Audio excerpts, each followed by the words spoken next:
Why, hello, hello. Welcome back to another faux podcast episode of The Queen's Tales. Well, hello there. For those of you who are new, my name is Peyton 3.0, the EDM vocal sorcerer, the king, the queen, the sultan of the Milky Way galaxy that we live in of electronic dance music. But for those of you who are not new, know, and if you don't know, now you know, this particular faux podcast is not about electronic dance music. On this one, I go behind the scenes and I let you into my life story, behind the brand, behind Peyton 3.0, behind the entertainer that was created by my co-host, which is just my alter ego, The Brains. But actually, I'm the alter ego. He's the real person in real life. The brains behind the whole brand and operation, Peyton James Crouch Jr. Give him a hand.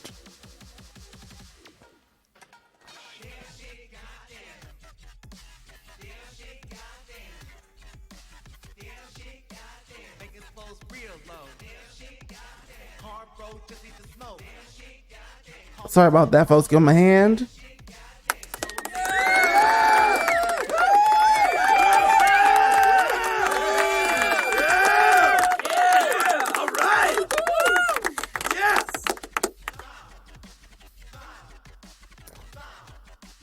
Why, thank you.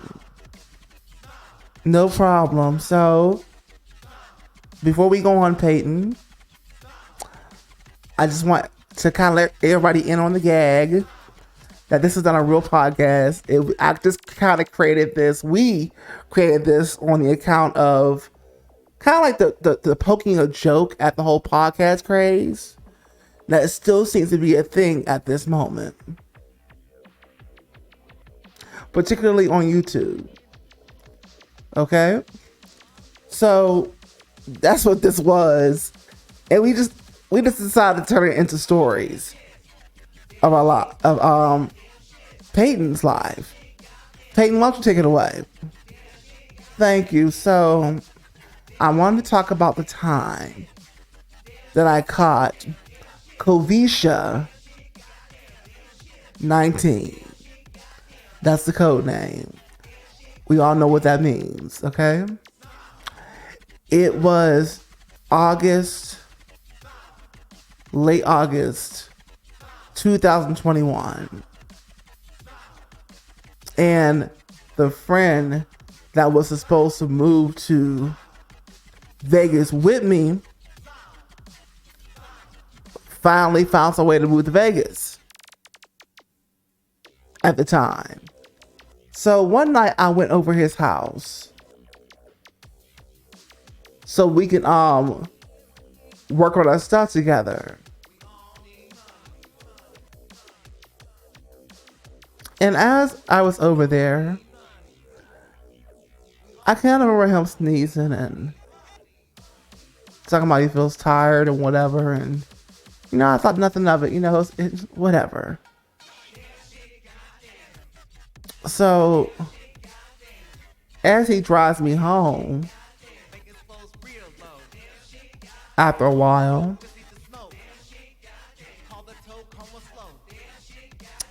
the next day, I start feeling a little funny.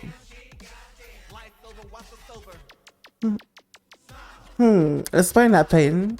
Yes. Well, I remember I was on the couch in my room, and I had ordered Domino's pizza, and I was eating it, but I kept getting this rumbling in my stomach. And so I ran to the bathroom, and it turned out to be diarrhea. Yeah. Turned out to be diarrhea. And after that happened, I went back to eating. As soon as I ate something again, I had to go back to the bathroom a second time. and it was diarrhea all over again. So after that spell, I went to eat back to the pizza again. And no, folks, it's not Domino's that gave me the diarrhea. Something sinister was going on inside of me. And after I ate a piece of pizza again, or piece of the pizza, I swallowed it, and it went down to my digestive system, I had to go again. I had uncontrollable. I was starting to spill out. Ooh, I'm sorry for the image, folks. And so I just stopped eating altogether. I didn't know. And then I was going to the bathroom all night. Like just fluids, just like it was just water coming from my, the back end. And I was just start feeling crazy. And so I just kind of went to sleep for the night. Woke back up. Went to work the next day.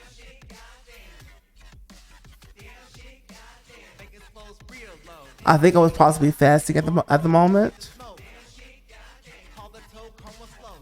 And then as I was on my shift, headed to the break room for my lunch, my legs start to give in. And I couldn't get stable on them. It was the weirdest thing. And I was telling the people on the break room, and my manager comes in, and I'm just like, I have to go home. Something's not right. My leg is twitching. I can't walk on the leg properly. So I ended up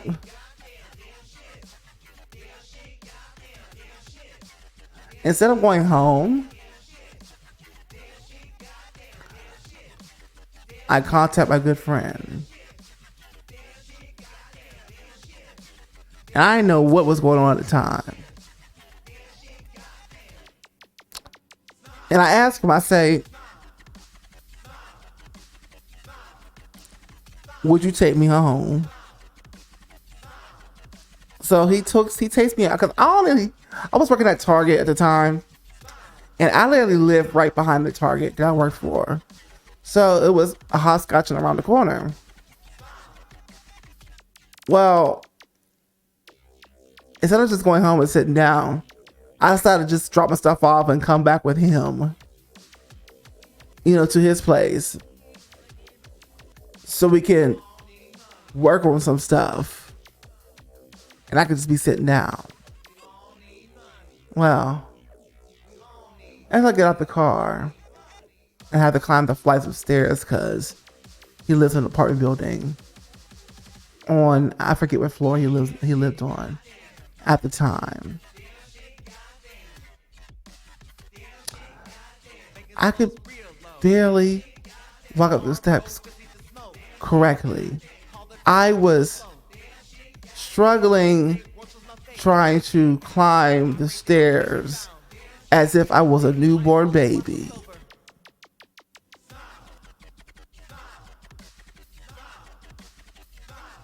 So I was definitely scared. I didn't know what the hell was going on. As I get into the apartment, I sit down.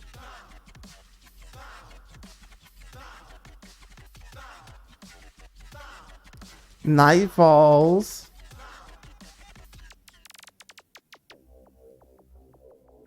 We go to bed, lights out. I'm on the couch. And all of a sudden, I wake up. Probably at least 2 hours later. And I had this feverish urge to go to the bathroom. Again, it felt like it was diarrhea. So I rushed to the bathroom. And I was going. Then I thought I was done. Then it called. I didn't drink nothing. Then it called to me again. And I tried to drink water because it seems like all my fluids was being flushed out by whatever was happening. And so I kept drinking water. Every time I drink the water to try to replenish what was lost. I had to go to the bathroom immediately after. So I didn't know what the heck was happening. It was a nightmare. And I was going to the bathroom, it seemed like the whole night.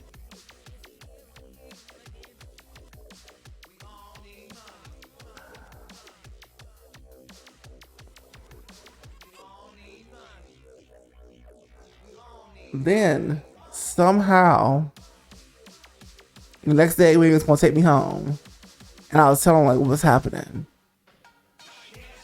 because I believe that I had gotten it from him, although he wasn't having as severe of a reaction to Miss Kovisha as I was. But my brain kicked in, and I suspected that it was possibly that.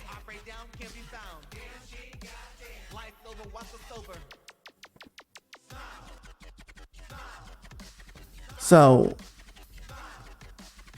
as we're trying to walk me down the stairs to take me home, I had to have him help me because my legs wasn't working correctly. And I couldn't go down the stairs correctly. It was a struggle.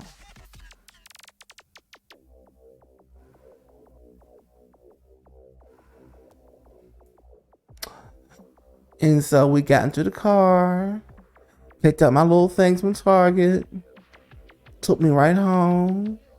As I get home, I'm feeling funny.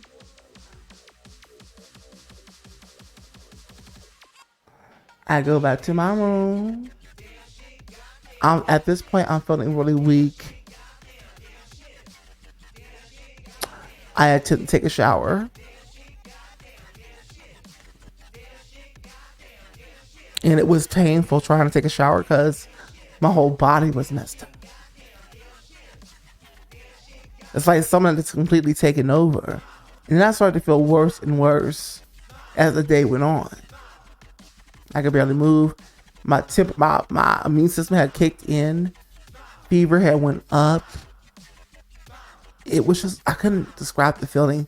It was the worst feeling I ever, one of the worst sicknesses I ever had in my life. To the point where I felt I had to call Patrick back and say, as he was calling me, I'm laying flat on the bed, talking about he doesn't want to get the apartment together anymore after we already put down a down payment for a place together, and he wanted to go back to LA because he was depressed. Something was happening mentally with him. He didn't want to be here in Las Vegas. So as he's saying all that, we put this deposit we can't get back down already. We're still waiting for this final word to see if we got the apartment or not. I'm over here like, damn, and I just called him back. I was like, listen, I'm gonna need you to take me to the hospital. Something's not right. And I never, ever, ever, ever want to go to the hospital. I never, ever, ever want to be in a doctor's office in this country. I don't like the medical system. I don't like the American Medical Association. I do not. So I barely ever go to the doctor. But I felt I had to go because this was something I didn't know was going to kill me. It sort of felt like it was. My immune system was, in my opinion, it was on high. Which, if you guys didn't know, when you feel sick like that and your fever's up, it's not because of the virus itself. It's the immune system turning up the heat to make the environment uncomfortable for the virus. Okay? So,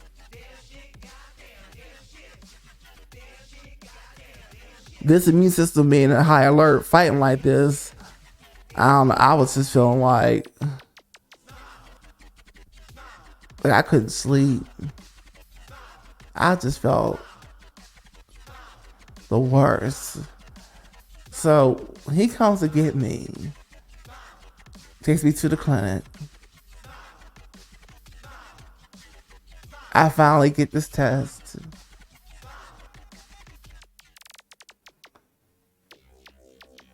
And she tells me the test came back negative, but she's not exactly sure if the test could really be as accurate. So wherever she said, so she suggested I go to another hospital, like an actual hospital, the emergency room, because she can tell there's something wasn't right to get another test done. And so we did. As I could barely walk myself back to the car. We arrive.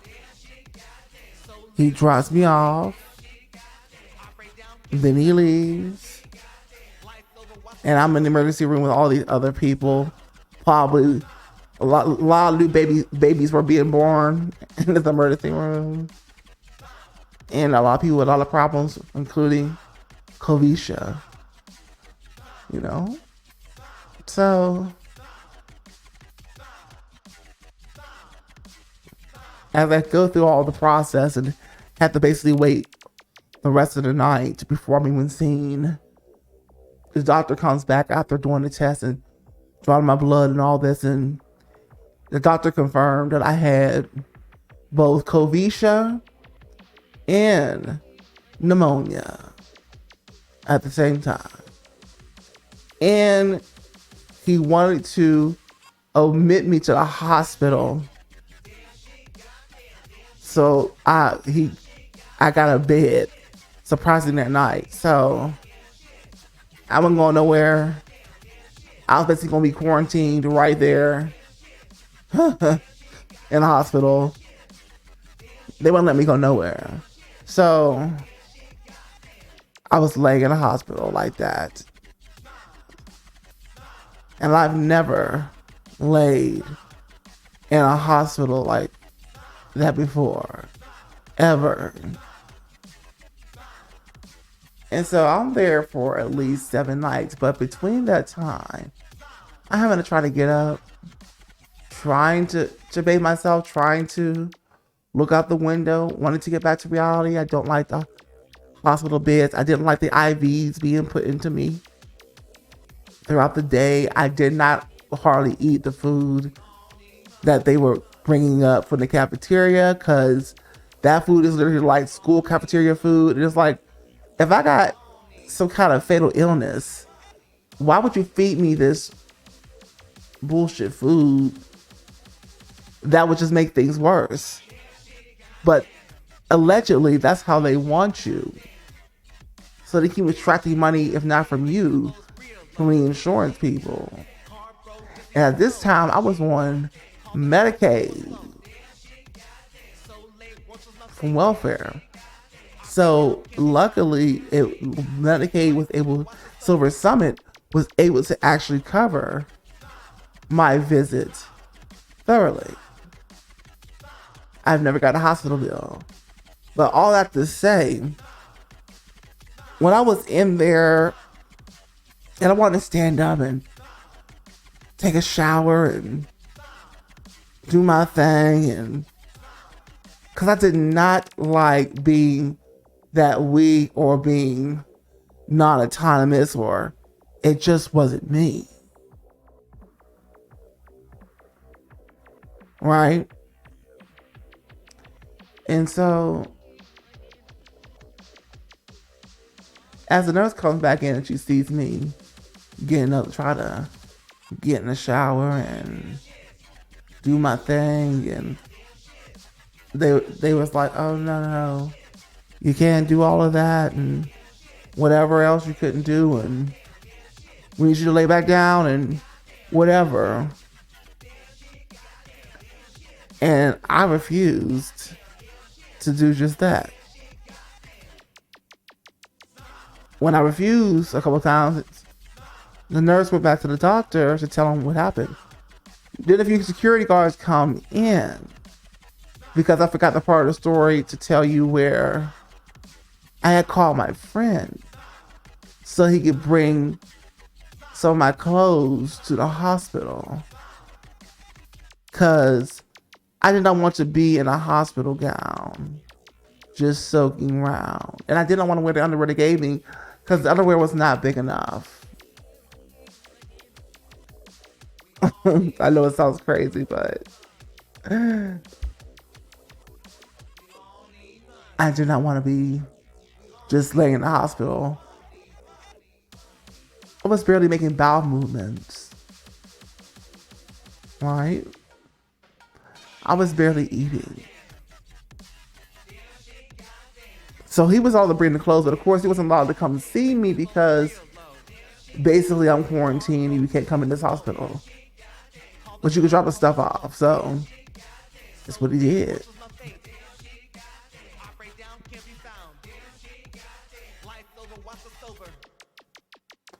And when I refused to do what that nurse asked me to, not because I was being mean or disrespectful, it's just that I wanted to get somehow feel like me again, even though I still felt awful. My body in a battle for its life.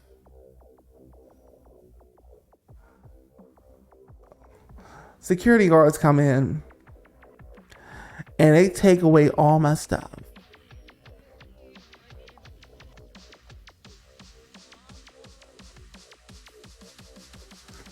And they take away all my stuff. And I'm screaming out, what the F?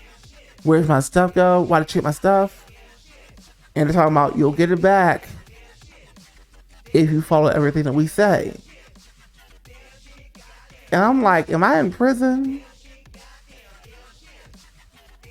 Is this school?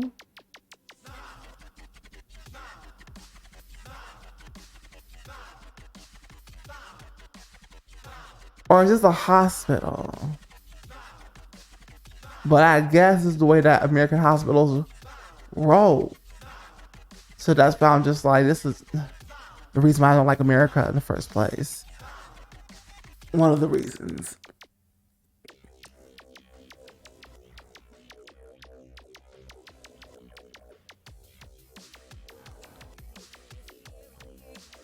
I kid you not, I kept asking them when I could leave.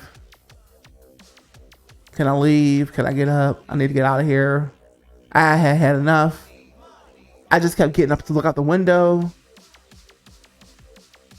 When there were no nurses on duty for me. And just wanted to get back out there.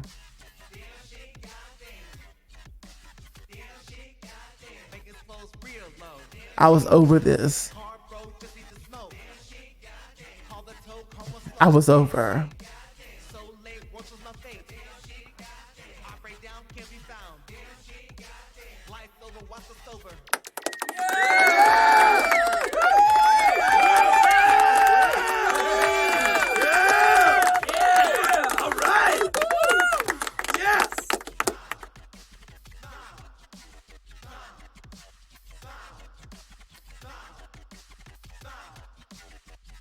And so finally, as I kept asking when I could leave, the doctor finally gives me an answer and tells me I can leave the next day. And I asked him that same day that I was promised that I could leave, I said, where's my stuff at? I need all my stuff back. And then they went to deliver all my stuff.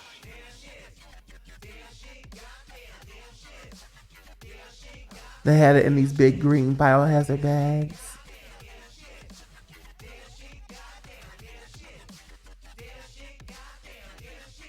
I remember calling my mother.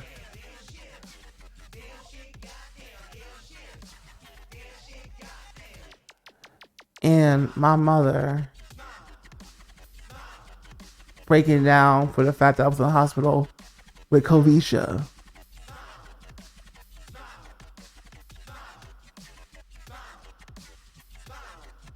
Because both of us didn't know what was going to happen. Even called my employer, my other employer, told her I couldn't come in because I had it.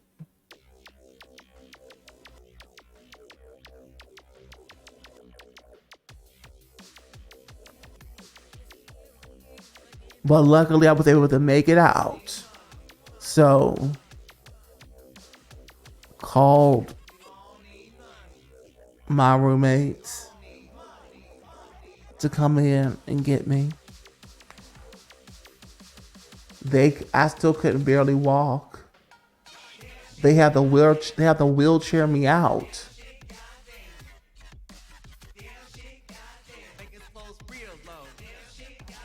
So that they did.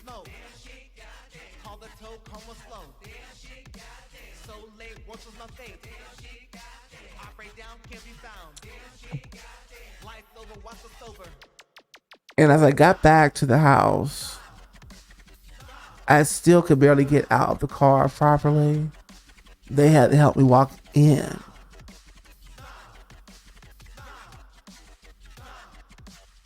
Got myself in the room to sit down to lay on the bed.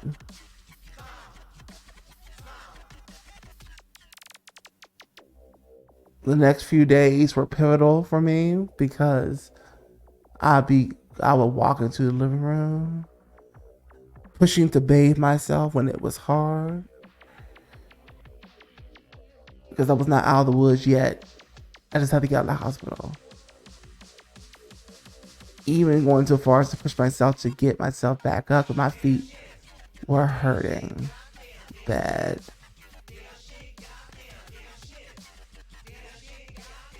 Put my shoes on, attempted to walk outside. Attempted to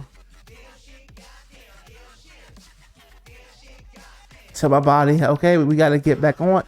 We got to get back up and on, and we got to get better. Like, come on. And so I was up and I was walking a little distance a day. I would go up and around the corner and back, and it was hard. But I would keep getting up and try to do that.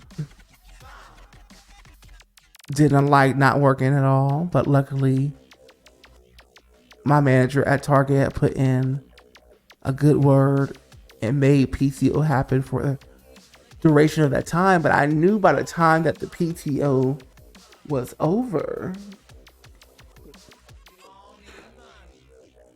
that I would have to be ready to get my ass back to work.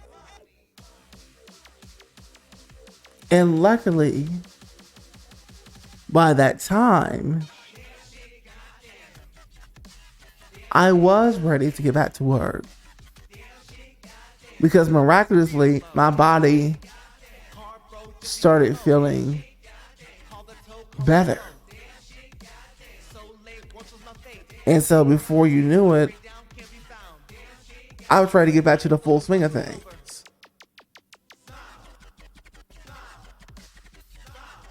And so that's how I survived Covisha. Wow. I knew I had to reinvent myself. I had to reinvent. I had to get back out here. I'm not done yet. I'm not done with life. And life is not done with me. I was determined. And I was hungry to get back after it. What a story, folks. Give him a hand.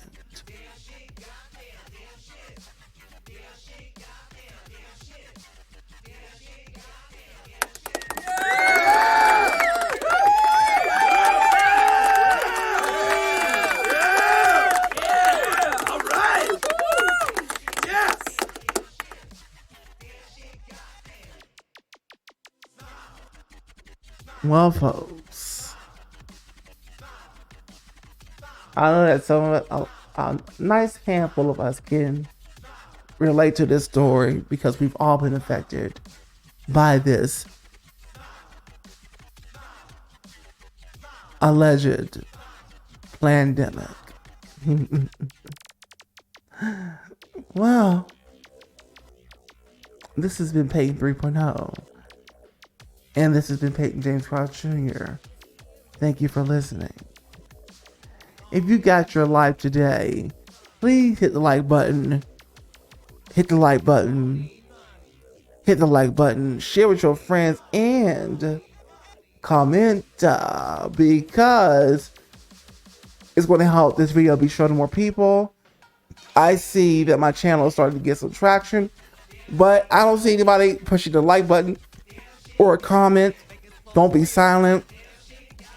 If you like it, take an action and let me know. Let the algorithms know.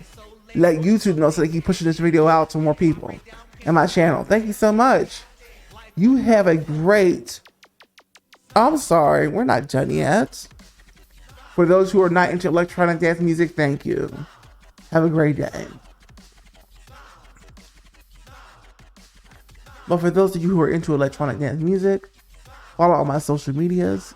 But social media is dead. Let's be honest. It's not coming back to the good days. So, email is king. Get 3 free unreleased EDM bangers for getting on my email list. The easiest way is by going to peyton30.com and hitting the button. So thank you so much, and I'll see you on the next episode of The Queen's Tales podcast. Bye-bye.